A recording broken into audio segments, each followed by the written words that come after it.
बिस्मिल्लाहिर्रहमानिर्रहीम अस्सलाम वालेकुम। मैं आपको मैसा सीक्रेट शेफ़ के किचन में खुश आमदीद कहता हूँ। आज मैं आपके साथ रेशम सलाद की रेसिपी को शेयर करूँगा।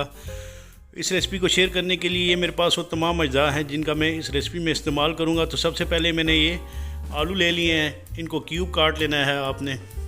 इन आलूओं को पहले मैंने छीला था, उसके बाद इन आलूओं को अच्छे तरीके से वॉश करके आपने इन आलूओं के इस तरह क्यूब्स कटिंग कर लेनी है। तो ये तमाम आलू जो है मैंने काट लिए हैं। इसके बाद मैं ये कैरेट ले लूँगा। कैरेट को आपने छील कर इसको भी आपने दरमियान से दो हिस्से करके इस तरह आपने इसकी भी क्यूब कटिंग कर लेनी है। ये लार्ज साइज़ में एक बड़ी कैरेट थी। तो आपने तमाम वेजिटेबल्स की इसी तरह कटिंग करनी है और ये जो सख्त वाला हिस्सा पार्ट है ये आपने इसके अंदर से निकाल लेना है। इसके बाद दूसरे कैरेट की भी मैं इसी तरह कटिंग कर लूँगा और ये सख्त वाला हिस्सा इसका निकाल लूँगा इस तरह। तो आपने इस तरह इनकी भी क्यूब कटिंग कर लेनी है। और ये मेरे पास मटर हैं जिनको मैंने छील कर ऑलरेडी रख लिया था। ये तीनों चीज़ें हैं, इनको मैं बॉयल कर लूँगा। तो इसके बाद मैं एप्पल ले लूँगा। एक एप्पल को आपने इस तरह छील लेना है। छीलने के बाद आपने इनकी भी इस तरह क्यूब कटिंग कर लेनी है। और ये एप्पल मैंने काट लिए हैं। इन एप्पल्स में मैं लेमन जूस डाल दूंगा 1 खाने के चम्मच के बराबर, ताकि इनका कलर जो है वो चेंज ना हो सके। ये आपने लेमन जूस इसके अंदर डाल देना है। इसके बाद आपने इन सेबों को मिक्स कर लेना है।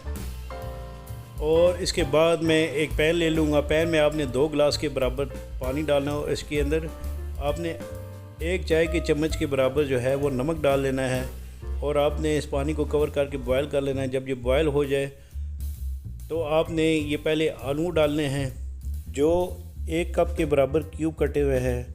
और इसके बाद आपने ये गाजरें जो है 1 कप के बराबर क्यूब कटी ये डालनी है। और ये मटर आपने इसके अंदर डाल देने हैं आधा कप के बराबर। आपने इन तमाम वेजिटेबल को कवर करके 8 से 12 मिनट तक पका लेना है। जब ये कुक हो जाएँ तो आपने एक बाउल में ठंडा पानी डाल लेना है और ये तमाम वेजिटेबल्स आपने इसके अंदर डाल देनी है। ठंडे पानी में ये वेजिटेबल डालने से ये होगा कि जो इनकी फ्रेशनेस है वो इंशाल्लाह कायम रहेगी। तो इसके बाद आपने इन वेजिटेबल्स को थोड़ी देर तक ठंडे पानी में रखना है। और इसके बाद तमाम वेजिटेबल्स को आपने स्टैंड कर लेना है, यानी एक छानने में डाल लेना है। तो सबसे पहले एक बाउल लेकर मैं 1 कप के बराबर क्यूब कटे हुए जो है सेब इस बाउल में डालूँगा। और इसके बाद आपने इसके अंदर ये तमाम वेजिटेबल्स, गाजर, ग्रीन पीस और ये नमक है आधा चाय के चम्मच के बराबर आपने इसके अंदर डालना है। तो ये काली मिर्चें हैं, ये भी आधा चाय के चम्मच के बराबर डालनी है आपने इसके अंदर। और ये आइसिंग शुगर है, ये तकरीबन 2 खाने के चम्मच के बराबर इसमें डालें। और इसके बाद ये मेरे पास फ्रेश क्रीम है, ये आपने 1/4 कप के बराबर इन वेजिटेबल्स के अंदर डालकर आपने आधा कप के बराबर जो है ये मेयोनीज़ इसके अंदर डालनी है। इसके बाद आपने इन तमाम अज्जा को अच्छे तरीके से मिक्स कर लेना है।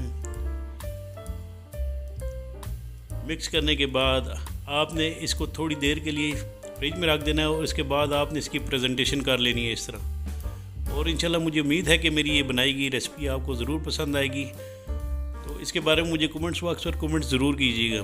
तो इसकी मैं गार्निश काटूँगा। सबसे पहले गार्निश बनाने के लिए इस तरह आपने टमाटर के 4 हिस्से कर लेने हैं और ये आपने इसकी इस तरह गार्निश काट लेनी है प्रेजेंटेशन के लिए। इंशाल्लाह आने वाले वक्तों में मैं आपके साथ डेकोरेशन की वीडियो भी शेयर करूँगा। तो ये मैंने इसकी इस तरह प्रेजेंटेशन कर ली है। इसके साथ ही मैं अपने मौजूद नाज़रीन और प्यारे दोस्तों से इजाज़त चाहता हूँ। अल्लाह ताला आप सबका आमीन नासिर, जज़ाकुमुल्लाह खैर।